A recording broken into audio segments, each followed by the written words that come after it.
Ezequiel, capítulo 47. Depois disso, o homem me levou de volta à entrada do templo. Ali, notei que jorrava água para o leste por debaixo da porta do templo e passava à direita do altar, do lado sul. Ele me levou para fora do muro pela porta norte e me conduziu até a entrada leste. Ali, vi que a água corria pelo lado sul da porta leste. O homem me conduziu pela água e, enquanto caminhávamos, ele ia medindo. Quando percorremos 500 metros, ele me levou para o outro lado do rio. Ali a água chegava a meus tornozelos. Ele mediu mais 500 metros e atravessamos o rio novamente. Dessa vez, a água chegava a meus joelhos.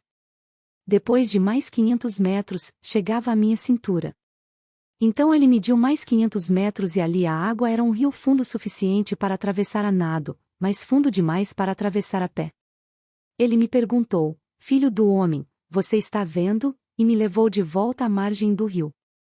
Ao voltar, fiquei surpreso de ver muitas árvores que cresciam dos dois lados do rio.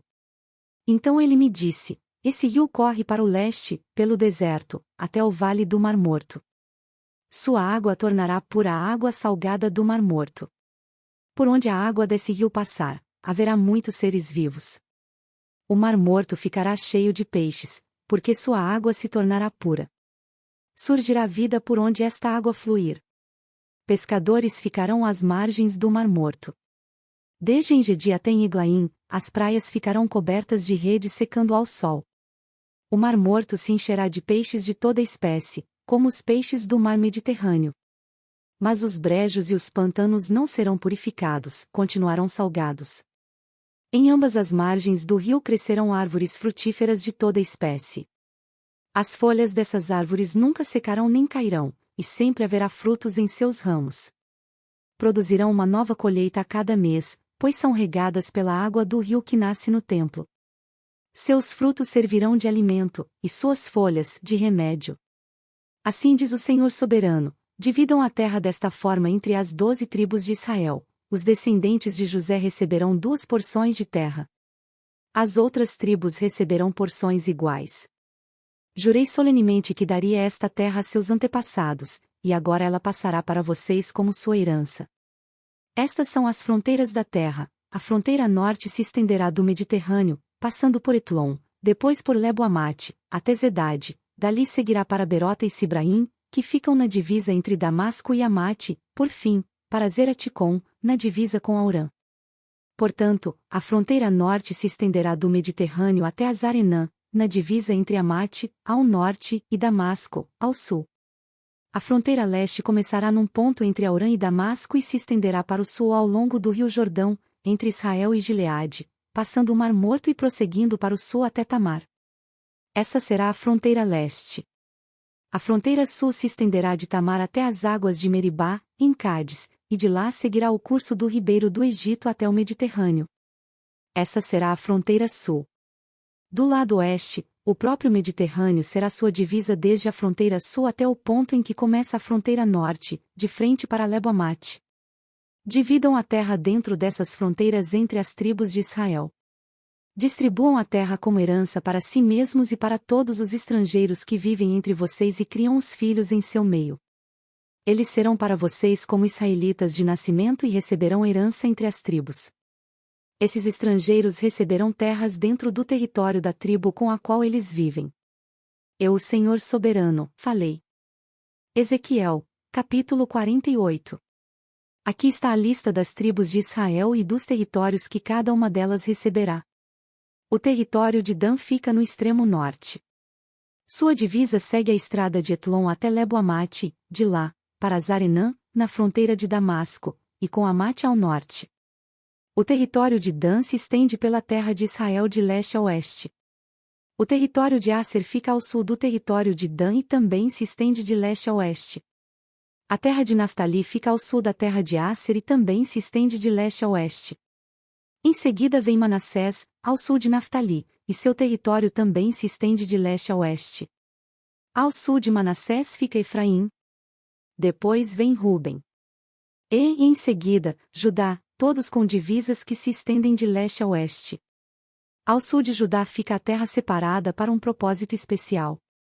Ela terá 12,5 quilômetros de largura e terá as mesmas fronteiras a leste e a oeste que os territórios das tribos. No centro dela estará o templo. A área separada para o Senhor terá 12,5 quilômetros de comprimento e 10 quilômetros de largura. Haverá uma faixa de terra para os sacerdotes, com 12,5 quilômetros de comprimento e 5 quilômetros de largura. No centro dela estará o templo do Senhor. Essa área será separada para os sacerdotes consagrados, os descendentes de Zadok que me serviram fielmente e que não se desviaram junto com o povo de Israel e com os outros levitas. Essa será sua porção especial quando a terra for distribuída, o território santíssimo. Junto ao território dos sacerdotes ficará a terra onde os outros levitas viverão. A terra separada para os levitas terá o mesmo tamanho e a mesma forma da terra dos sacerdotes, 12,5 quilômetros de comprimento e 5 quilômetros de largura. Juntas, essas porções de terra terão 12,5 quilômetros de comprimento e 10 quilômetros de largura. Nenhuma porção dessa terra especial poderá ser vendida, trocada ou usada por outros, pois pertence ao Senhor, é consagrada. Outra faixa de terra com 12,5 quilômetros de comprimento e 2,5 quilômetros de largura, ao sul da área sagrada do templo, será para uso público, para casas, pastos e terras comuns. No centro dela estará a cidade. A cidade terá 2.250 metros de cada lado, norte, sul, leste e oeste.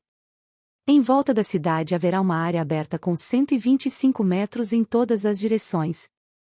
Fora da cidade haverá uma área para plantações que se estenderá por 5 quilômetros para leste e 5 quilômetros para oeste junto à divisa com a área sagrada.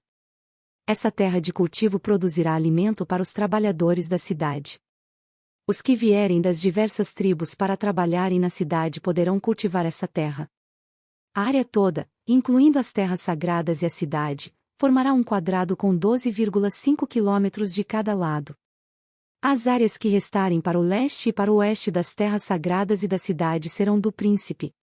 Cada uma dessas áreas terá 12,5 quilômetros de comprimento e se estenderá, em direções opostas, para as fronteiras leste e oeste de Israel. No centro estarão as terras sagradas e o santuário do templo.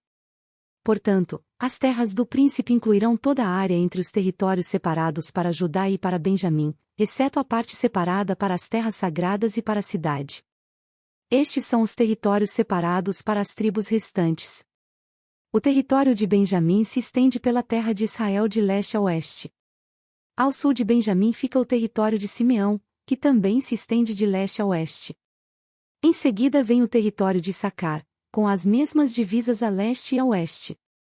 Depois vem o território de Zebulon, que também se estende de leste a oeste. O território de Gade fica ao sul de Zebulon, com as mesmas divisas a leste e a oeste.